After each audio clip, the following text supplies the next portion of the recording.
Today we go to Ariyavasa Sutta from Anguttara Nikaya. According to the Pitaka, there are 10 Ariyavasa Dhammas, and the first of these Dhammas is the elimination of 5 hindrances. All over the world, people live in houses made of leaves, bricks, wood, cement, etc. They live in the house, they live in the buildings that protect them from heat of the sun, cold, robbers, insects, reptiles, and other dangers of life. If you live without building, there are many dangers.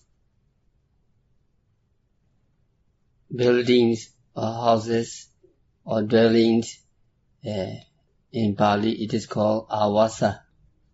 Ariyavasa means noble dwellings. Dwellings of the Buddha, dwellings of the Arahants. So if we have no building outside, there are many dangers: snows, heat, rains, robbers, insects, reptiles, etc. Many dangers will come if we live without buildings. But there are many dangers in the rounds of rebirths if we live in an abode which, unlike the abode of Ariya, is devoid of security. The dangers of samsara, the dangers of rounds of rebirth, are more deadly and fearsome than those threatening a man who does not live in a well-protected house. If we live in a ramshackle house, if we live in the dilapidated house or old house, it is not secure. But the insecurity of a ramshackle house does not matter much when compared with the potential evils of rounds of rebirth that may follow a man from one existence to another. Evils that are really very frightening. For instance, one may land in one of the four lower states. One may be reborn in the denizen of hell. One may be reborn as a hungry ghost or an animal, or he may be reborn as a poor, wretched man who has to suffer much just for bare survival or because of the cruelty of other people. Because in hell and hungry ghost realm, their lifespan is very long, and suffering more than others. And if the person become a wealthy man cannot avoid the universal evils of life. Wealthy man cannot avoid sickness, aging and death. So common people worldling people, Puthujjana, cannot escape the evils that will make trouble them throughout their life cycles. And who escaped from the evils? Who liberated? Buddha and Arahants were liberated. Liberation is attained only by the Buddha and the Arahants who practice the Ariyavasa Dhammas. So Buddha proclaimed the Dhamma that would provide the best insurance against the dangers of wrongs or rebirths, samsara. So the first Ariyavasa Dhamma requires the practitioner to remove the 5 hindrances. There are 5 hindrances, kamicchanda, sensual desire, etc. Now the yogi, the practitioner, observe every phenomena occurring at these 6 sense doors,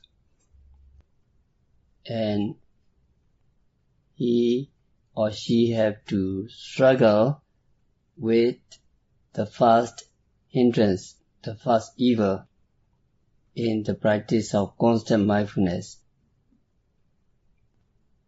In the beginning, the yogi's concentration is weak, mindfulness is weak. Yogi cannot firmly control his mind, which therefore wander freely, revolving about its cherished sense object.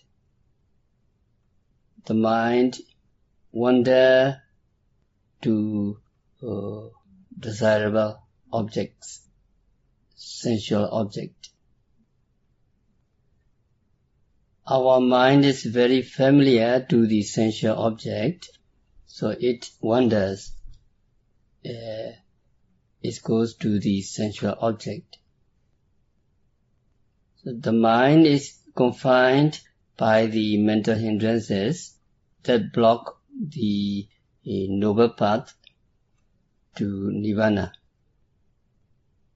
So the yogi must note, yogi must remove the 5 hindrances. Yogi must note sensual desire, ill will, sloth and torpor, restlessness and worry, and skeptical doubt. When the 5 hindrances appear, yogi have to note and reject. Kamicchana nivarana, sensual desire, kama and chanda. Kama, wanting, chanda, liking. Everybody wants sensual objects. For example, man prepared the delicious food to enjoy. Man prepare delicious food to enjoy, and the fly comes to take the food, and the ants also come. They also want delicious food. When we taking the food, the fly also come to take the food. So man have to protect the delicious food. Sensual desire is desire for pleasant visible objects, desire for delightful sounds, desire for sweet smell, desire for delicious food, and so forth. In the teaching of the Buddha, pleasant sensual objects are compared to a piece of meat carried off by a kite that becomes a target of fear attack by other birds until it drops the meat. If the kite has a piece of meat, it becomes a target of fierce attack by other birds until it drops the meat.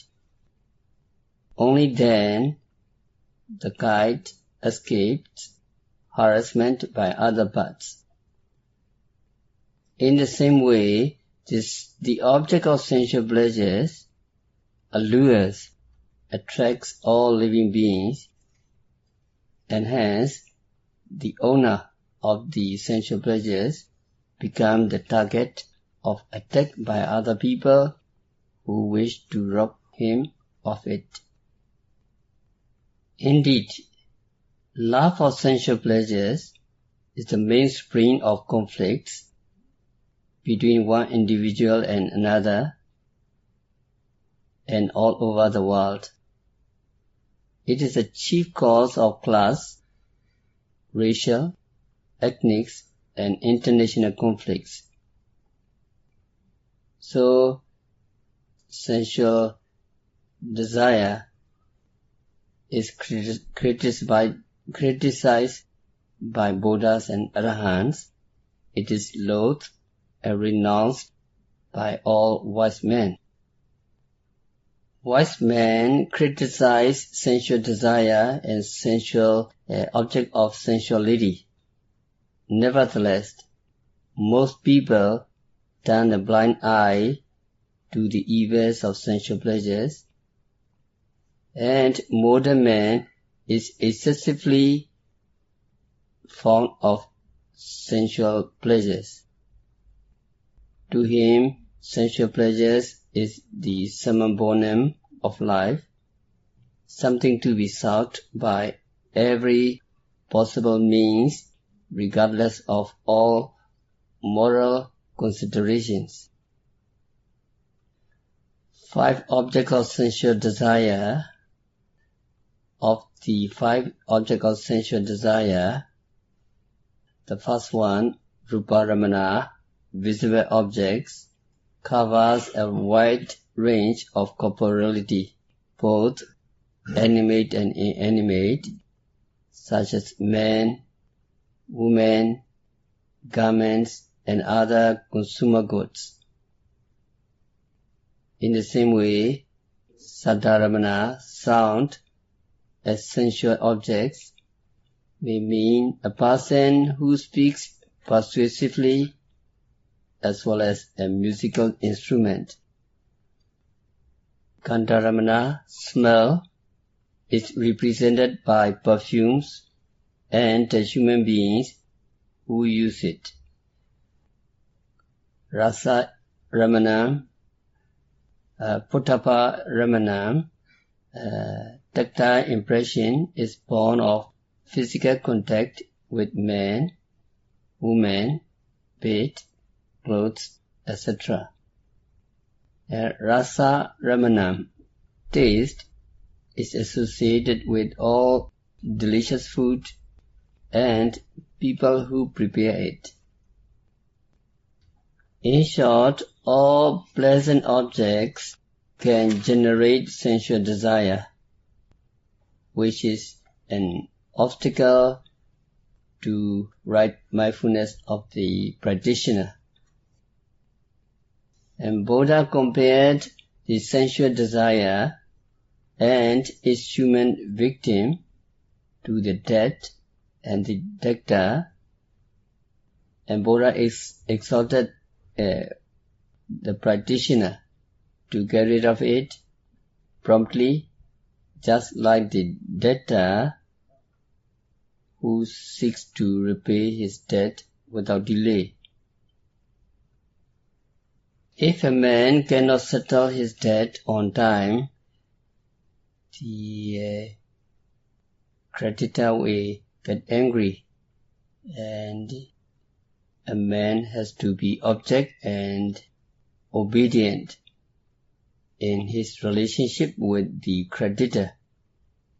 The debtor not daring to say or to do anything offensive to the creditor. It is in the ancient days, it is in the times of the Buddha.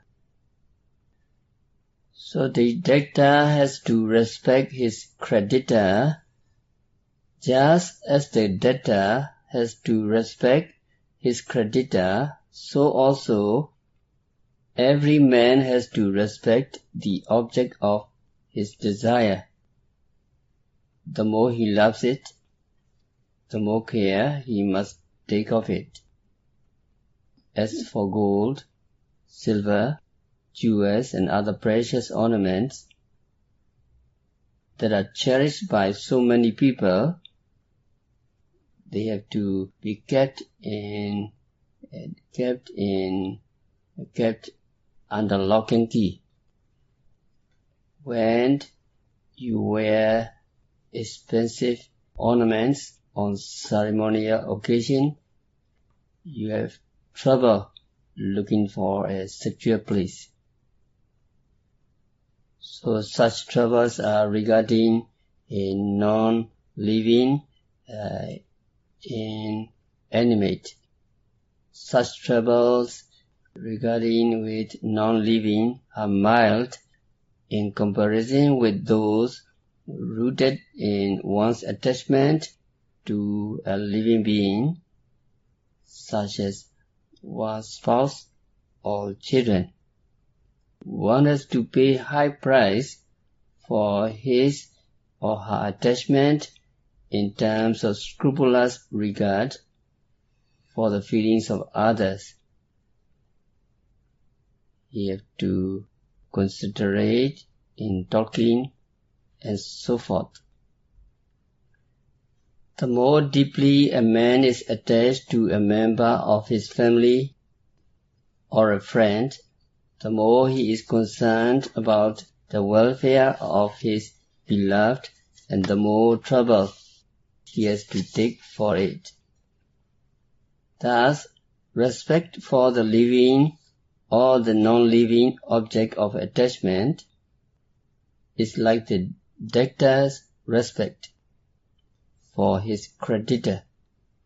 If there is no attachment to anything, if there is no attachment to a living being, no need for respect, as in the case of a person who is free from debt. Now yogis are practicing meditation. They observe every phenomena occurring at the six doors. Yogi should note and reject every desire that arises. Of course, this advice is not of much avail all the time in everyday life. It is impossible to note desire in our daily life. Noting the desire is to be applied only when we are practicing meditation. So when desire arises, yogi have to note desire, and reject it. If concentration is too weak to dispel every distraction, yogi should keep noting until it disappears in the end. Yogi note desire 3 times, it not disappear. Yogi keeps on noting desire 10 times, not disappear, keeps on noting 20, 30, etc. until it disappears. Yogi should note. Practice of the Dharma means waging war on our mental defilements. If, inspired with fighting zeal, the yogi relentlessly persists in noting, desire will vanish eventually.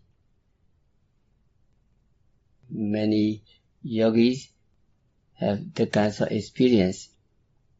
If they note continuously and precisely, the desire vanish eventually.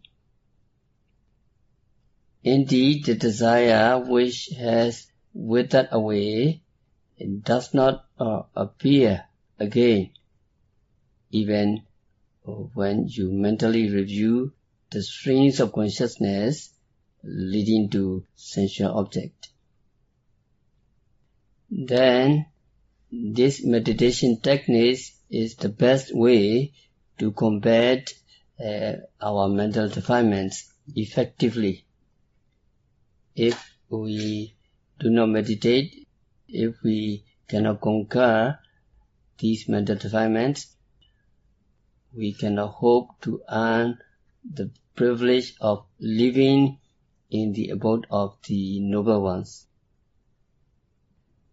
If a man dies at the time when he is able to note and reject the sensual desire, he or she is protected from the danger of the lower states. On the other hand, there is no such protection for those who die with the mental defilements still lingering in sensual objects. For like residents of a tumble-down house that is exposed to all kinds of danger, so also the worldling, the non-practitioner who have mental defilements still lingering in sensual objects is vulnerable to the risk of landing in the lower states. In the time of our Lord Buddha, there was a monk called Desa. One day, a monk Desa got a new robe, a very special robe. And then he took fancy to that robe and became attached to that robe. Intent on wearing it, the next day he hung it on the clothesline and went to bed. But on that very night, monk Desa became suddenly ill and died. Given his moral purity, monk Desa should have landed in heaven. Instead, because of his attachment to the special robe, monk Desa became a loss on that robe. Many people were skeptical about the story. They rejected it as funny story. One man argued that it was impossible for an elephant to become an insect, and insect cannot become an elephant.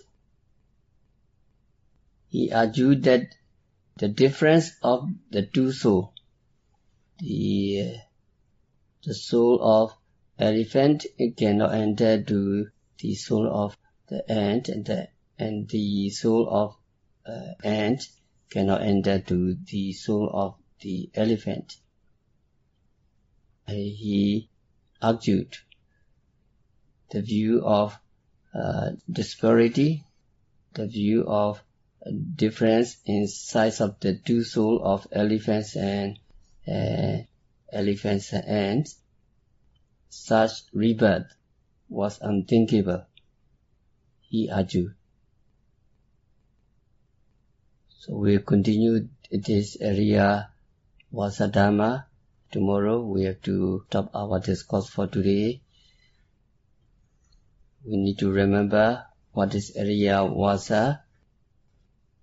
Ariyavasa means the dwelling of the noble, dwelling of Buddhas and Arahants. And Ariyavasa Dhamma is the noble dwelling expounded by the Buddha.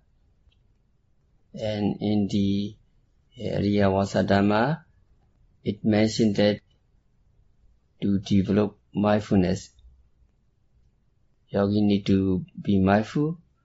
Yogi need to observe every object and constantly protect oneself. So by practicing Satipatthana Vipassana meditation, by observing every object and constantly protect oneself, by noting continuously, meticulously and resourcefully, may all practitioners realize the real peace in the very near future. Sadhu, sadhu, sadhu.